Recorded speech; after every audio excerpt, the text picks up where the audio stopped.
Sekarang kita punya kajian tentang Adam. Siapakah Adam? Bukan Adam suaminya Inu. Yang kumisnya besar. Bukan. Kita sekarang akan membahas tentang Adam sebagai manusia pertama. Di episode ini saya pernah protes keras pada Baraya yang nanya tentang duluan mana Adam sama manusia purba.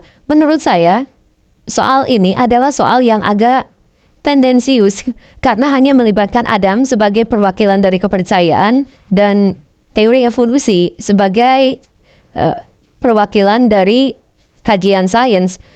Kan saya protes juga, kenapa harus Adam perwakilannya dan harus teori evolusi, kan banyak yang lain. Sebagai contohnya begini Baraya, siapakah manusia pertama? Yang dimaksud dengan manusia itu adalah pinjaman dari kata Sanskerta yang hak ciptanya dimiliki oleh orang-orang Hindu.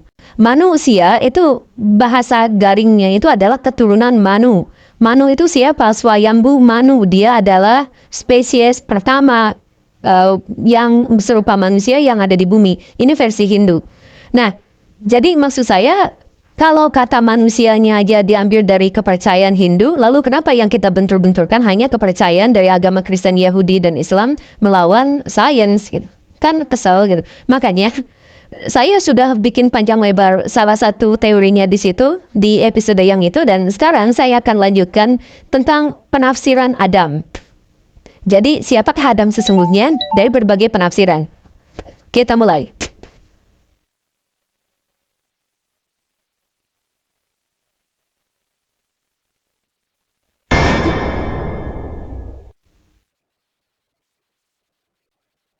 Sebagian cerita yang kita dengar dari Perjanjian Lama, Perjanjian Baru, dan Al-Quran itu diambilnya dari latar kebudayaan Mesopotamia. Termasuk juga Adam, khususnya kalau kita ambil yang Perjanjian Lama. Jadi Adam versi Perjanjian Lama itu turunnya atau dilemparnya dari Taman Eden, dan Taman Eden itu tempat pertemuan 4 sungai Gihon, Pison, Efrat, Tigris.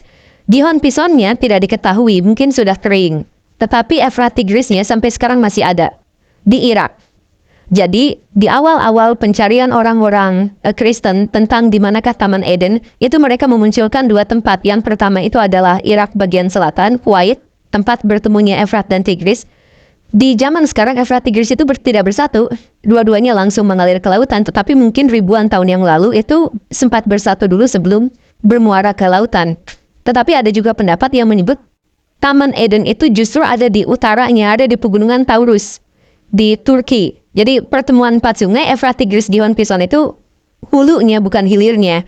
Ini juga menjadi lebih kuat karena pertama, di hulu sungai Efrat dan Tigris itu wilayahnya pegunungan dan hijau. Jadi untuk ukuran Timur Tengah ini adalah salah satu kawasan yang paling hijau gitu. Jadi sebelah sananya gurun, sebelah sininya gurun, di sebelah selatannya gurun. Di situ adalah tempat yang sangat hijau gitu.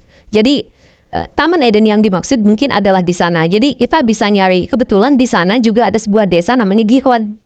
Jangan-jangan Gihon di sini diambil dari sebuah sungai yang memang di situ sempat kering, namanya Sungai Gihon. Kalau itu memang benar, maka Adam berarti munculnya di situ. Efrat, Tigris, Gihon, Pison.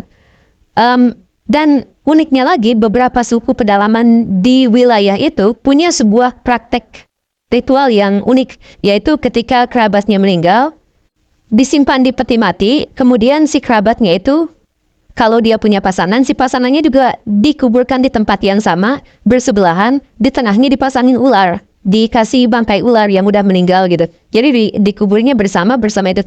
Jadi jangan-jangan ini juga identik dengan cerita awal tentang Adam dan Hawa. Nah, ini teori tentang awal mula Adam, tentang di mana Eden dan orang manakah dia. Berarti kalau di sini diambil berarti orang Mesopotamia. Ada juga pendapat bahwa Adam itu bukan berasal dari Mesopotamia, tetapi berasal dari Nusantara atau yang disebut sebagai Sundaland. Ini adalah gagasan yang dikemukakan oleh Stephen Oppenheimer. Dia berteori setelah melihat bahasa, setelah melihat DNA, setelah melihat budaya, setelah melihat folklore, dia berkesimpulan bahwa awal mula manusia itu berasal dari Nusantara yang sudah ditenggelamkan atau sudah tenggelam, yang sekarang ada di sekitar Kepulauan Natuna. Dari mana dia melihat? Dari Taman Eden yang digambarkan itu penuh buah-buahan, hijau, banyak sungai mengalir di sana. Kemudian rimbun sekali kata jannah dalam Islam dalam bahasa Arab itu artinya adalah tersembunyi. Jadi saking rimbunnya gitu. Jadi jangan-jangan Eden yang dimaksud juga adalah tempat yang sangat rimbun dan Stephen Oppenheimer berpikir bahwa tidak mungkin itu ada di Timur Tengah, itu pasti ada di wilayah tropis. Dan wilayah tropis di manakah yang dimaksud? Jangan-jangan pertemuan 4 sungai yang dimaksud bukan 4 sungai Efrat Tigris. Kata Efrat Tigris, jangan-jangan itu adalah nama yang disematkan gara-gara sungai itu ada gitu. Dan dalam sejarah itu sudah biasa terjadi. Begitu, sama seperti Gunung Semeru di Indonesia dikasih nama Semeru padahal itu dari India gitu. Di sana ada gunung itu, di Indonesia dibikin ada gunung yang namanya Gunung Semeru gitu. Atau kata bahasa Madura itu diambil dari kata Mathura dalam bahasa India yang tempat Krishna itu punya negara di sana kan. Nah, di Indonesia juga dikasih ada pulau namanya Mathura gitu. Sekarang jadi Madura. Dalam sejarah itu sudah biasa. Stephen Oppenheimer melihat bahwa dilihat dari DNA manusia modern tertua itu dari Natuna. Sehingga kalau mau disebut Adam itu dari mana, maka Oppenheimer menyebut Adam itu berasal dari Natuna. Dilihat dari tes DNA-nya. Begitu Baraya. Kemudian, ini masih kata dia ya. Baraya kan pernah tahu cerita tentang banjir besar ya. Di seluruh dunia cerita tentang banjir besar itu ada. Dan di seluruh agama bahkan seluruh aliran kepercayaan. Orang Amerika, orang Cina, orang yang tidak mengenal agama-agama Abrahamik, itu mereka juga punya cerita tentang banjir besar. Bahkan dalam Hindu itu dalam Matsya Purana itu jelas tentang banjir besar. Banjir besar yang dimaksud itu ada banyak versi juga, ada banyak cerita juga. Tetapi salah satu versi, khususnya yang dikuatkan oleh Oppenheimer menyebutkan yang dimaksud dengan banjir besar itu adalah ketika zaman es berakhir. Di zaman es, sedikit manusia yang hidup itu tidak bisa bertahan hidup selain di wilayah tropis. Karena suhu pada waktu itu 12 derajat Celcius sampai 15 derajat Celcius lebih rendah daripada sekarang.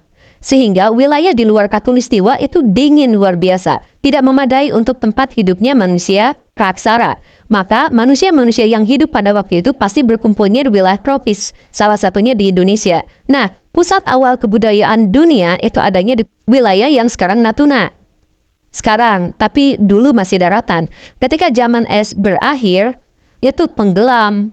Lautan naik sampai 150 meter. Maka, si orang Natuna yang awalnya di daratan itu akhirnya ditenggelamkan. Maka cerita tentang banjir besar itu, menurut Oppenheimer, dimulai dari mencairnya es. Di Kutub Utara dan Kutub Selatan, gara-gara berakhir zaman es, kemudian orang-orang yang di situ ditenggelamkan. Sedikit orang yang berhasil selamat itu kemudian menyebar ke seluruh dunia.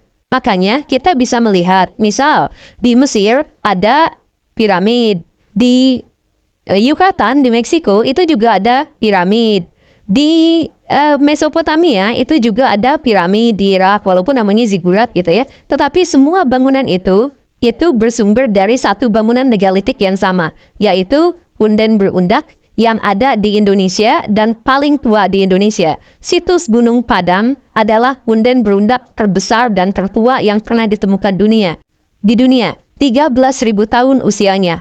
Artinya, bangunan itu dibangun sebelum zaman es berakhir. Itu juga membuktikan artinya orang Indonesia sudah ada sebelum zaman es dan ketika zaman es terjadi orang-orang Indonesia ditenggelamkan, mereka menyebar ke seluruh dunia. Makanya kata Stephen Oppenheimer menyebut bahwa orang di seluruh dunia adalah keturunan orang Indonesia berdasarkan genetik, DNA, berdasarkan folklore, dan berdasarkan bahasa. Gitu. Jadi, kalaupun kita mau sebut Adam, maka salah satu tafsirannya itu adalah bahwa Adam itu berasal dari Nusantara. Apalagi beberapa folklore di Nusantara memang menyebut bahwa ada manusia pertama di zaman dulu namanya bla bla bla bla, sepasang. Ceritanya kurang lebih sama seperti yang ada di Mesopotamia dan dalam kitab agama Islam, Kristen, dan Yahudi. Begitu. Dan di Hindu juga ada sebenarnya tentang Adam.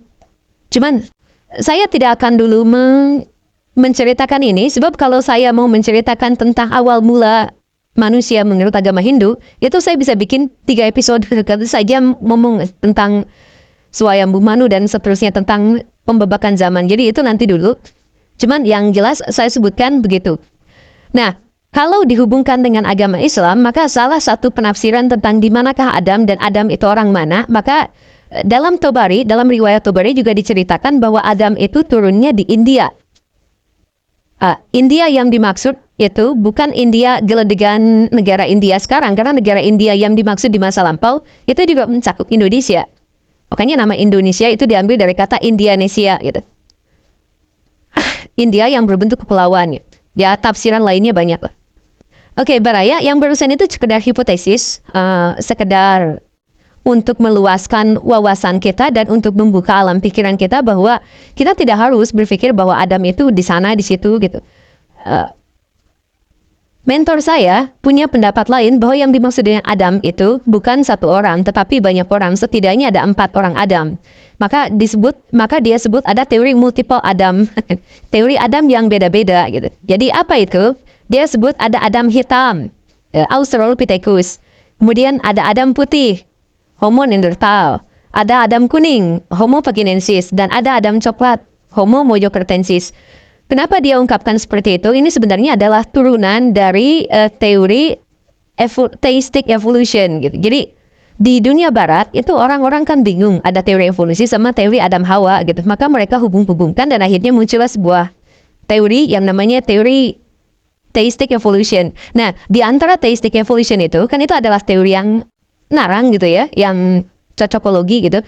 Muncul banyak sekali teori-teori di bawahnya. Salah satunya adalah teori multiple Adam gitu. Jadi misal ras Homo pakinensis itu ada keturunannya ketahuan secara genetik, tapi belakangnya dia berevolusi dari apa itu tidak diketahui. Maka dia disimpulkan sebagai manusia pertama di Cina. Gitu.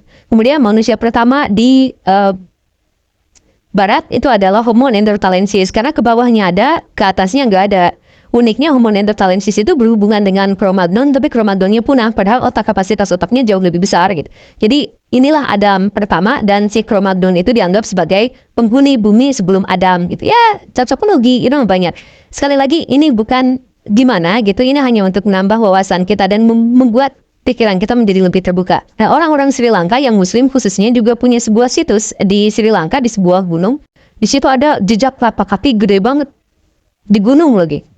Nah, kalau dihubungkan dengan riwayat bahwa Adam itu turun di India, maka ini adalah salah satu buktinya. Ada jejak telapak kaki di situ gede sekali. Karena Adam versi Islam itu ukuran badannya besar, seukuran dinosaurus.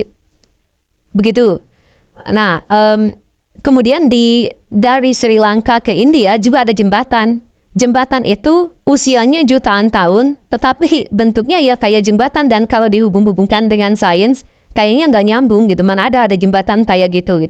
Orang India karena kepercayaannya adalah Hindu, mereka percaya bahwa jembatan itu dibuat oleh Sri Rama. Ketika Sri Rama mau nyerang ke Alengka, yang sekarang namanya Sri Lanka, jembatan itu dibuat oleh para monyet untuk menyerang karena Rama itu tidak boleh nyebrang lautan, kan itu lautan itu air yang kotor gitu. Jadi nyebrang gitu. Nah, sedangkan versi sekte Islam di Sri Lanka menyebut jembatan itu dibuat justru dari Sri Lanka ke India oleh Adam untuk menemukan Hawa gitu. Jadi terpencil di pulau itu, kemudian dibikin jembatan dan akhirnya sampai ke India, kemudian menyebar nyari-nyari Hawa dan akhirnya ketemu di satu tempat di Timur Tengah. Oke, Baraya itu tentang Adam. Saya tidak akan menyimpulkan mana yang benar mana yang salah. Semuanya itu adalah bagian dari penafsiran. Silahkan simpulkan sendiri. Dan kalau menurut Baraya tema yang kita bahas ini menarik, silahkan share, silahkan subscribe, dan tonton episode saya yang lain.